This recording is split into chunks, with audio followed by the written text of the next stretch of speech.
президента Республики Беларусь Александр Григорьевич Лукашенко.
Дорогие друзья, исполняется 60 лет со дня освобождения белорусской земли от немецко-фашистских захватчиков. Этот святой для белорусского народа праздник отмечают вместе с нами наши друзья во всем мире. Вчера на кургане славы и в Хатыни дань уважения подвигу и жертвам белорусского народа отдали представители всех народов бывшего Советского Союза, представители движения сопротивления, президенты братской России и братской Украины. Сегодня в этом зале те, кто освобождал нашу землю, офицеры и солдаты Великой Отечественной, белорусы, россияне, армяне, казахи, украинцы, как и 60 лет назад они вместе, плечом к плечу. С нами участники боев за Беларусь из европейских государств, летчики эскадрильи «Нормандия-Неман», бойцы сопротивления, дипломаты, представители государств антигитлеровской коалиции. Тогда у нас был общий враг. И освобождение Беларуси приближало час освобождения всей Европы от фашистского ига. Мы признательны всем, кто приехал, преодолев и недуг, и болезни, а может и сопротивление власть придержавших. Приехали не только в Минск. В эти дни праздник каждой белорусской хате и вёске, в каждом поселке и городе, и везде гости. Событие это действительно великое. Никто не вправе забывать о том, что произошло на нашей земле 6 десятилетий назад. Белая Русь, судьбой расположенная на рубеже мощных геополитических сил, не раз подвергалась нашествиям и опустошениям. Но гитлеровская оккупация была явлением особого рода. Немецкие фашисты ставили цель истребить белорусский народ. На очищенном таким образом жизненном пространстве Берлин планировал оставить живых только 4-ю часть нас, белорусов, в качестве рабов. За 3 года оккупации гитлеровцы с циничной методичностью уничтожали наших людей. Расстреливали, сжигали заживо не только тех, кто брал в руки оружие, но и детей, женщин и стариков. Погиб и умер от ран каждый 3-й житель нашей республики. 60 лет назад наша земля освободилась от нацистского гнета, от угрозы неминуемого уничтожения белорусского народа. И этот день, 3 июля, мы чтим как День независимости. Не все знают и помнят, что во времена засилья националистов главным державным праздником белорусов был другой день, связанный с развалом Советского Союза. Таким образом, идейные потомки фашистских пособников ставили в один ряд нацистскую Германию и Советский Союз. Союз, в котором белорусский народ сохранился и развился до уровня процветающей нации. Хотели, чтобы белорусы приняли эту ложь, эту величайшую несправедливость. Слава Богу, живы в Беларуси участники боев, те, кто помнит гитлеровский геноцид. Опираясь на ваш, уважаемые ветераны, авторитет в обществе, мы отстояли справедливость. Во все времена главным праздником белорусского народа будет День освобождения от фашистской оккупации. День независимости, День нашего государства. Уважаемые товарищи, путь к свободе был долг и труден. С первых дней вступления на белорусскую землю нацисты почувствовали разницу между парадным прохождением по столицам сдавшихся европейских государств и Великой Отечественной войной советского народа. Весь мир знает о подвиге гарнизона Брестской крепости. Ее защитники около месяца противостояли в 10 раз большим силам противника. Умирали, но не сдавались. Недаром цитадели над Бугом присвоено звание «Крепость-герой». Неувядаемой славой покрыли себя советские пограничники. Они погибли, но не отступили. Вечно об их подвиге будет напоминать памятник, который мы воздвигли героям-пограничникам в этом юбилейном году в Гродно. Жесткие бои развернулись в районе Гродно и под Минском. Бойцы и командиры Красной Армии держали длительную оборону под Борисовым и Полоцком, Витебском и Гомелем. 23 дня противостоял врагу Могилев. Красные знамена до последнего реяли над самыми высокими зданиями города. Многое за годы войны видел писатель-фронтовик Константин Симонов, но завещал развеять свой прах над Могилевским, знаменитым ожесточенными боями Буйнижским полем, где советские воины стояли насмерть. К сожалению, судьба не всегда справедливо воздает за подвиги. Не всех своих героев смогло достойно отметить советское государство. Не все города получили награды, которых заслуживали. Такова жизнь. Гитлеровцам все-таки удалось захватить нашу землю, но они не смогли сделать главного покорить наш народ. Можно только восхищаться тем, что, несмотря на всю мощь немецкой военной машины, на террор и массовое убийство, наш народ ни на мгновение не терял веру в победу, не опустил руки, не покорился. В условиях оккупационного ада наши люди не теряли своего достоинства, рискуя жизнью. Тысячи белорусов спасали других, евреев, которые нацисты уничтожали беспощадно и поголовно. Спасали по велению души, как люди высоких нравственных качеств. Сопротивление врагу было всенародным.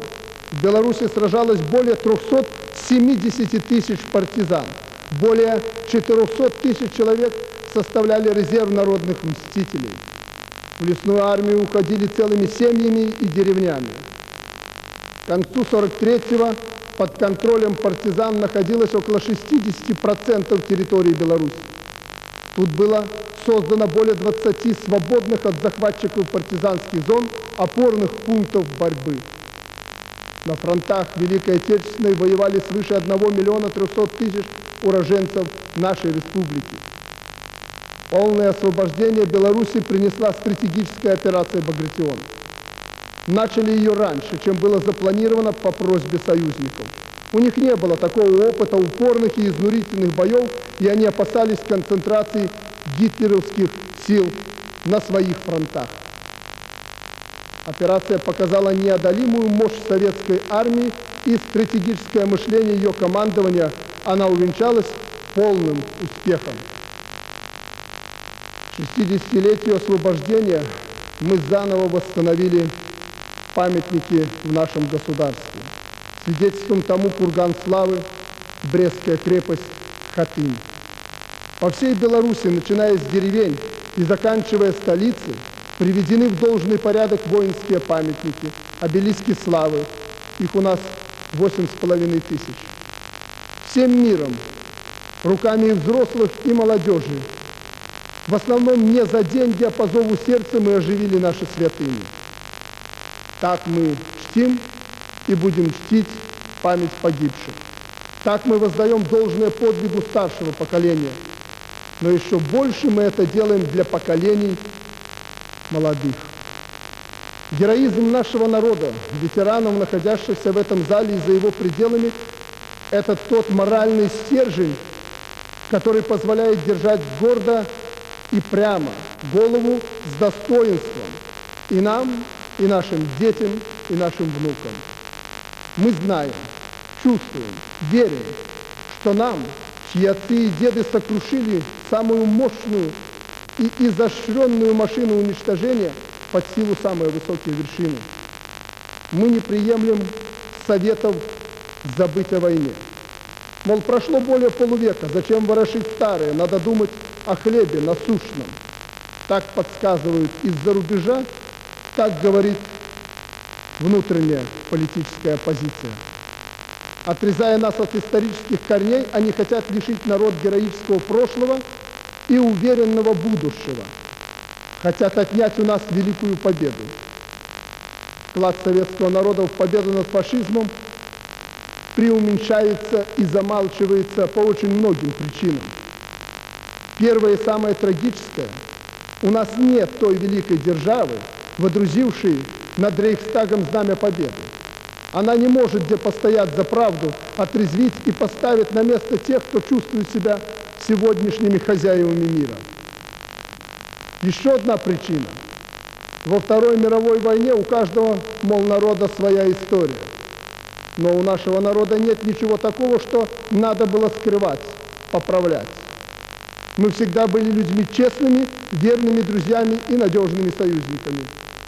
Если бы все европейцы бились с нацистами, как советские люди, то война не была бы такой долгой и тяжелой, тем более для нас. Это к концу войны, когда стало ясно, что советский народ добивает нацистского зверя, желающих записаться в список антифашистов, стало непривычно много. А в 1941-м в военном союзе с гитлеровской Германией, и это правда, к сожалению, напавшей на нашу землю, находилось 10 европейских государств.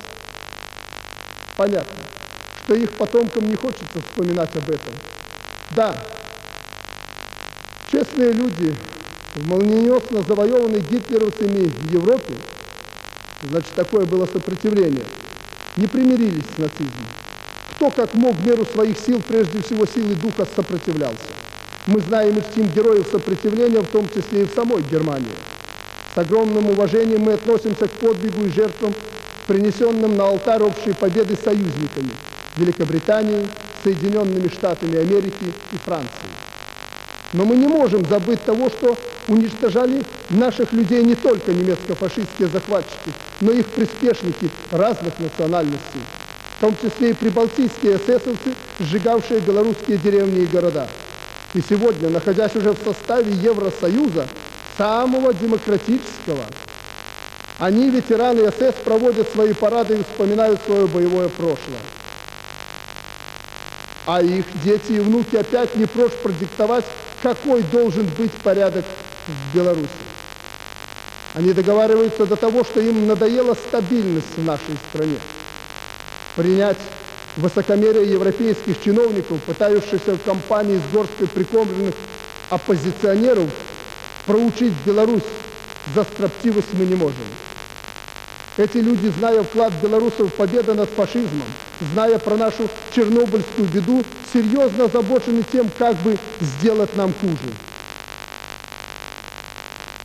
Затормозить наше развитие, ограничить наши международные контакты, ввести санкции. Они не могут примириться с тем, что Беларусь не бежит, сломя голову в общеевропейскую очередь, не предает братьев-славян, своих друзей, по своему разумению обустраивать свой дом. Желание привести Беларусь к послушанию у них есть. Ищут для этого только предлоги. Судьбы людей их не интересуют. У них свои большие геополитические интересы, где человек и его права – это инструмент политики. Хочу предупредить. Беларусь в состоянии за себя постоять и себя защитить, какими бы изощренными ни были инструменты вмешательства в наши внутренние дела.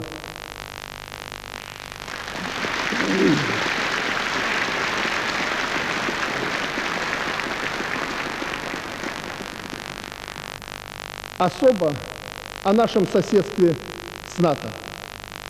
Под успокоительные мирные речи 3 из 5 пограничных с нами государств стали членами этого военно-политического блока. Объявила своей стратегической целью, к сожалению, членство в НАТО и наша братская Украина. Как говорится, вольному воля. Каждый сам выбирает свою судьбу. Но совершенно неприемлемо то, что на территории наших соседей, вступивших в НАТО, неуклонно идет работа по развертыванию военной инфраструктуры. А разведывательный ее компонент уже вовсю функционирует. И не первый год. Нас опять призывают к спокойствию и говорят, что все это не против нас. А против кого? В этой связи хочу еще раз со всей определенностью сказать, Беларусь – государство, которое может за себя постоять. Мы унаследовали от Великого Советского Союза самые сильные и боеспособные воинские части и соединения. В этом зале командующие краснознаменным белорусским военным округом разных лет. Они это подтвердят. С той поры численность вооруженных сил сократилась, но качественный состав стал лучше. Уровень боеспособности, вооруженности сейчас намного выше, чем в советское время. Боевую задачу нанесения неприемлемого ущерба агрессору, случись такое, белорусские солдаты и офицеры выполнят. Это подтверждают учения, проводимые ежегодно, приближенные к боевой обстановке. Дорогие ветераны, вы можете гордиться высоким боевым духом и выучкой своих детей и внуков.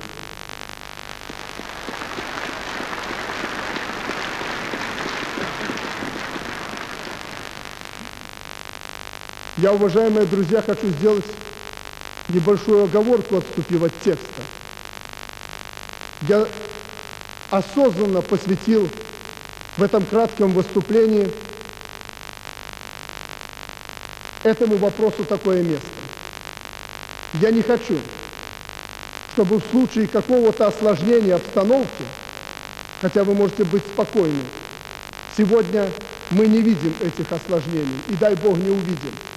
Но если вдруг, чтобы вы меня не упрекнули, что я не предупредил народ о том, что происходит сегодня по ту сторону наших границ.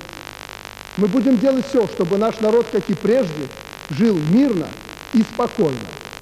Но еще раз подчеркиваю, мы, наследники великого подвига советского народа, не можем ходить понуря голову и делать вид, что все тихо и спокойно. Мы не должны настраиваться на какую-то войну. Мы должны настраиваться на то, чтобы поднимать нашу экономику, совершенствовать вооруженные силы и всегда быть готовыми здесь, на Западе, защитить наше Отечество. Только поэтому я говорю об этом.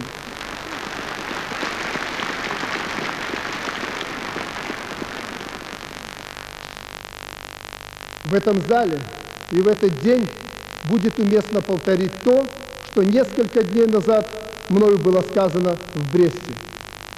Мы сохранили, уберегли белорусско-русское братство по оружию. Советского Союза, к сожалению, нет, но наши солдаты, белорусы и россияне вместе защищают мирную жизнь наших людей, обеспечивая безопасность наших государств. Уважаемые товарищи, в лихую годину Беларусь справедливо называли республикой партизанкой. В мирное время Беларусь – республика-созидатель, республика-строитель. Привычка к напряженной и качественной работе у нас в крови.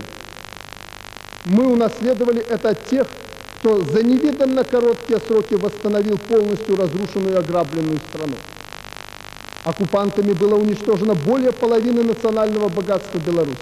Ущерб, причиненный народному хозяйству, в 35-40 раз превышал бюджет республики 1940 года. Созидательная энергия победы придала белорусскому народу величайшие силы. Уже к началу 50-х годов прошлого века отечественная промышленность достигла довоенного уровня за одну пятилетку. Сразу после окончания войны начали возводиться машиностроительные гиганты – Минский автомобильный и Минский тракторный заводы. В первые послевоенные десятилетия были созданы крупные предприятия тяжелой и легкой промышленности. Наладить современное производство в Беларуси помогал весь Советский Союз.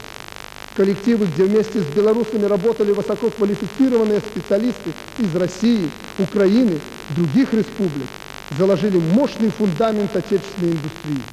Десятки, сотни тысяч рабочих специалистов, ученых, приехавших из России и других советских республик, полюбили нашу страну и остались здесь жить. Они, их дети и внуки – неотъемлемая часть нашего белорусского народа. Судьба уже при жизни нашего поколения еще раз испытала нас. Я имею в виду не Чернобыль. Сегодня разговор не об этой страшной трагедии. Хотя если бы не чернобыльская беда, Беларусь сегодня жила бы совсем по-другому. Я говорю о катастрофе, не техногенной, там во многом виноват случай, а геополитической, о разрушении Советского Союза. Было от чего растеряться, опустить руки. Сборочный цех Союза, так называли Беларусь, оказался отрезанным от остальных составляющих единого советского народнохозяйственного организма. Вы это помните? Вы помните эти времена? Они были совсем недавно. Люди, миллионы людей оказались без работы, без куска хлеба. К тому же в республиках-сестрах немедленно началась прихватизация экономики. Не буду тоже рассказывать об этом подробно, вы тоже это знаете. Откат экономики был почти как времена Великой Отечественной. К 1995 году прошлого века падение производства в большинстве отраслей народного хозяйства составило 30, 40, 50% к уровню 1990 года. Но народ выстоял и в это время. Выстоял на том запале и настрое, с которым воевал и восстанавливал страну в послевоенный период. Уже в 2000 году промышленное производство достигло до кризисного 90-го года. Заметьте, тоже за 5 лет. В этот период годовые темпы прироста выпуска продукции составляли 7-9%. В нынешнем году мы выходим на 10% прирост всего валового внутреннего продукта, всей нашей белорусской экономики. Свою культуру, науку, образование мы не бросили на самовыживание, не отдали в загребущие руки зарубежных хозяев. Наша страна сама находит средства для поддержки своих талантов. И я думаю, вы сегодня убедитесь на примере нашего праздничного концерта. Там, где нет культуры, то государство не способно показать такое полуторачасовое действие. Привели в порядок мы города и села. Вы видите, в каком прекрасном состоянии город-герой Минск, один из красивейших городов Европы. Такая же чистота и порядок не только в столице, но по всей республике. И это только начало. В качестве величайшего своего достижения мы рассматриваем царящее в белорусском обществе мир и согласие. На нашей земле живут дружной семьей представители более 100 национальностей и народностей, 26 религиозных конфессий. Все они полноправные граждане Беларуси, пользуются равными с белорусами правами. Мы никогда не допустим разделения жителей нашей страны на коренных иммигрантов, на граждан и неграждан. Мне было вчера приятно, я гордился за все наше общество, за наших людей, когда я увидел в Хатыни руководителей 2 главных конфессий, православной и католической. Я действительно был горд как никогда, что эти умные люди, понимая, сколько между ними проблем, в эти важные для нации времена приходят вместе, нога в ногу к нашим святыням.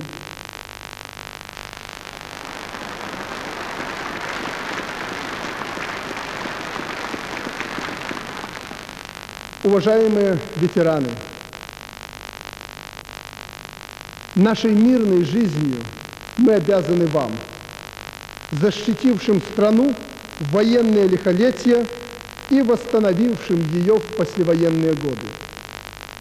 И я от всего сердца, от имени всего белорусского народа поздравляю вас с праздником. Живите долго, будьте здоровыми и бодрыми. Оставайтесь для молодежи, для всех нас примером патриотизма, мужества и силы духа. Уверен, что мы с вами еще не раз пройдем в едином строю в День Победы. Та забота, которую вы ощутили при подготовке к юбилею, будет постоянной. Никто не будет забыт и оставлен без внимания и нашей повседневной заботы.